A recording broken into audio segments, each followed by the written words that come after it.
Hello everyone, it's April 17th and welcome to another episode of Light the Wick. I'm your host Jim Naples. On this week's show, we'll take a deeper look at Idora Park, check out some good food on Federal, hear from a former student, and stop by an antique appraisal. Let's get started.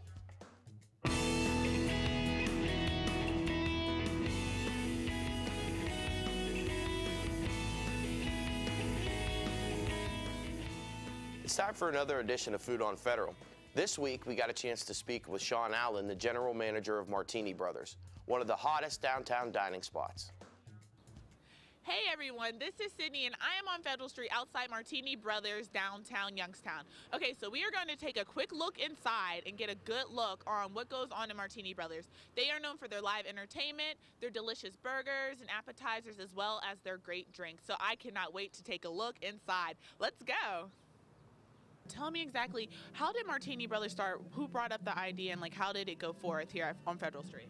Well, Martini Brothers has been a brand for 4 or 5 years now. It started off in Girard at the Golf Dome as a small kitchen and just grew so big that we needed a larger location. This location became available and we were able to get in. We pretty much started from scratch from here. Tell me a little bit about your menu, and I know each day you have something special that you offer. Give me a little insight on that. Monday is wing night, starting at 4 o'clock, 30-cent wings with the purchase of a beverage. You can eat as many wings as you want. Tuesdays is Taco Tuesday. They start from 3 tacos for $5, nachos, all kinds of different stuff, margaritas, Corona-ritas. And then Wednesday would be our signature burger night, which all of our burgers that are the signature ones are $6 with fries. So it's basically a $4 savings, almost half price. Right. Saturday nights we do something a little different downtown. It's a group called Hip Hop Anonymous, DJ and a drummer, playing old school 90s music. Oh, nice. So people may go other places earlier in the night, but we seem to get them all at the end of the night. Mm-hmm. Tell me, I know that you teamed up with YSU's Pingman Productions. There's this big Federal Frenzy going on, and right now you guys are kind of like the nucleus of everything going on Federal Street. Tell me a little bit about the event and what your part that you're playing in it. We have 4 college bands, YSU bands playing. Those haven't been announced yet. And then we have a headliner. His name's Seven Haiku, spoken word with a jazz band behind him. And then at night, across the street from us, they're going to have a tenant off, and the band Red Wanting Blue, they're from Kent, really big college band, is playing that night. And then inside we'll have a DJ after the 11 o'clock sound ordinance outside starts, so the party will continue till 2:30 in the morning. This is Sydney Sims here with Light the Wick. Do you have old antiques lying around the house, collecting dust? Our next story is for you. One of our reporters attended the antique appraisal at the Youngstown Historical Center. People from the community can take some of their treasures, maybe grandma's old teacup or something they bought at an estate sale, have no idea what it is, and they can just bring them in and find out what they're worth.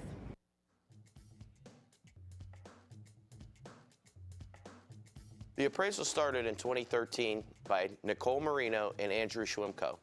They appraised lamps, homemade testers, and old-fashioned amplifiers. 2 lamps that they have appraised are the bent peel glass lamp and the Tiffany replication lamp. You can retrieve anywhere from $200 to $9,000 for these items, depending on where you are. For more information, go to the Historical Center's website listed below. This week on Moments in Mahoning, we take a look at Youngstown's million-dollar playground, Idora Park. The park opened in May of 1899, then known as Terminal Park. The park was built by the Youngstown Park and Fall Street Railway Company. Before it was an amusement park, it was the last stop on a trolley terminal. Anyone who paid to ride the trolley got admission to the park. In its first year, the park featured many activities including a bandstand, theater, dance pavilion, roller coaster, and concession stands. By the end of 1899, the park was renamed to Idora Park. The park's main attraction for many years was the Wildcat, opening in 1929.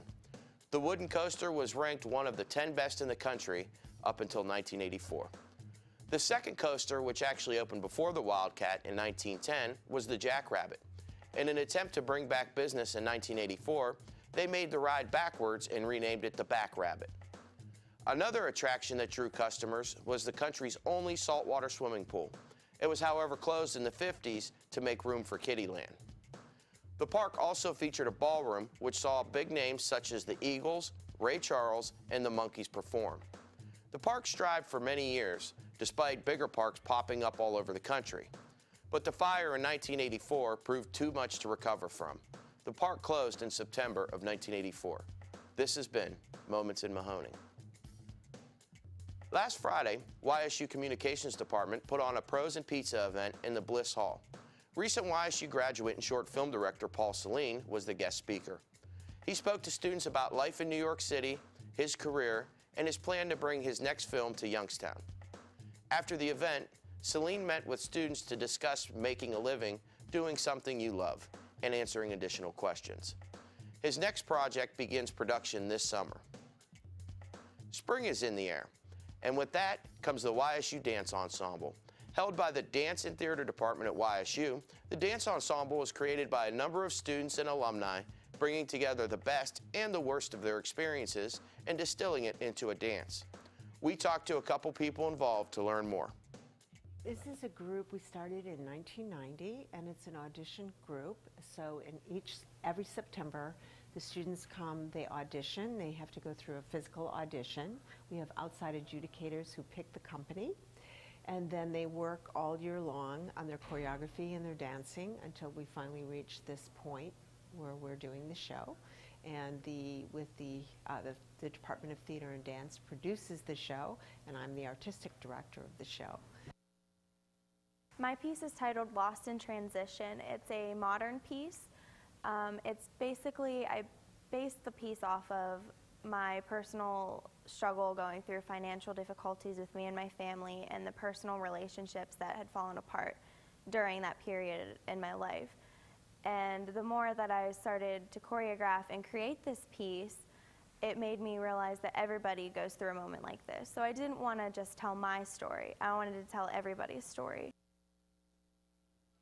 If you would like to attend the Dance Ensemble, there are showings tonight the 17th and tomorrow night, April 18th at 7 o'clock in the Ford Theater at Bliss Hall. That's all we have for you today. If you have any stories you would like us to cover, contact us at the email listed below, and be sure to check us out on Facebook and Twitter. We leave you with a performance from the YSU Dance Ensemble. Have a good weekend.